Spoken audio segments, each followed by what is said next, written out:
Humingi na rin kayo ng tulong sa mga pulis tsaka sa NBI para mapadali ang paghahanap kay Helen. Tawagan mo si General Magbanwa. Pagkatapos, ayusin mo na rin yung bahay ko sa Maynila. Doon ko na patitirahin si Jason starting next week. Wala pong problema, Mayor. Sige po.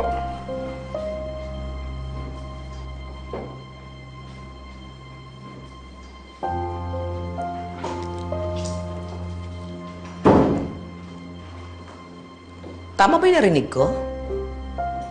Ililipat mo na yung anak mo sa labas? Himala. Anong nakain mo at bigla ka nagkaroon ng kahihiyan? Mali yung desisyon ko na patirahin si Jason dito. Ginawa ko ang lahat para magkasundo kayo, but you and your son are hopeless. Ayoko matulad si Jason sa inyo, kaya ilalayo ko siya.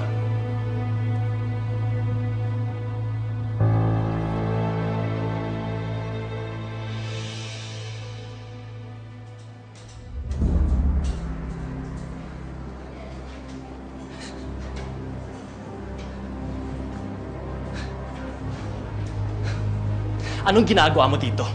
Ha? Kinakamusta ko lang yung pamangkin ko. Wala namang ata masama dun eh. Mas mo talagang bastardo ka kahit kailan eh, no? Ano gusto mo palabasin, ha? Ha? Feeling ka talaga yan, no? Ha? Itawag mo na kung anong gusto mong itawag sa akin. Okay lang yun.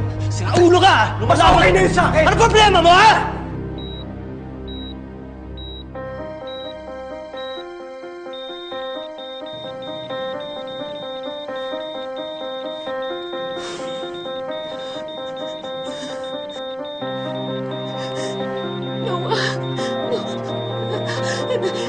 Tulong!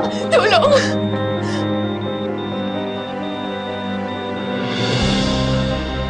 Kesa matawag ako, mamamatay tao! Sige! Sige! Ano? Sige! Nawa! Nurse! Nurse, tulungan niyo ako!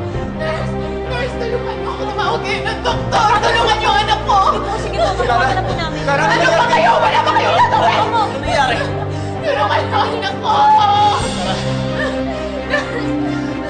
Nawa! Ma! Dinig. Bilisan niyo ano? Bukayin mo, baby ko. Please, bilisan niyo. Hindi ako aalis dito lang ako. Please, sabi ko, hindi ako aalis. Babantayan ko anak ko. Hayaan mo na siya! Let's do it again. Let's do it again. Please, Noah. Huminga ka na, baby. Please, gumising ka na. Noah, gumising ka. Noah. Noah, please. I love you, baby. Gumising ka.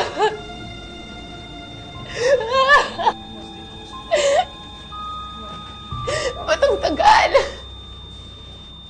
Ano ba?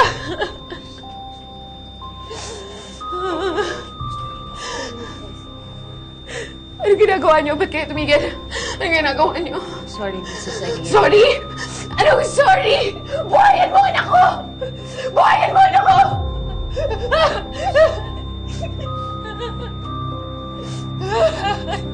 Time of death, 11:36 a.m. Hindi pwede, Noah. Magising ka, baby!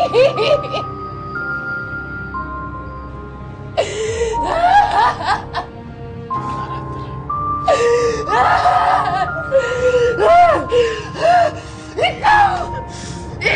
Kasalanan mo to! Pinatay mo yung anak ko! Ikaw ang dahilan kung ba't siya nandito! Walang iya ka! Walang iya ka! Walang kwentang ama! Kasalanan mo to! Magpapatay kita dahil sa ginawa mo sa anak ko!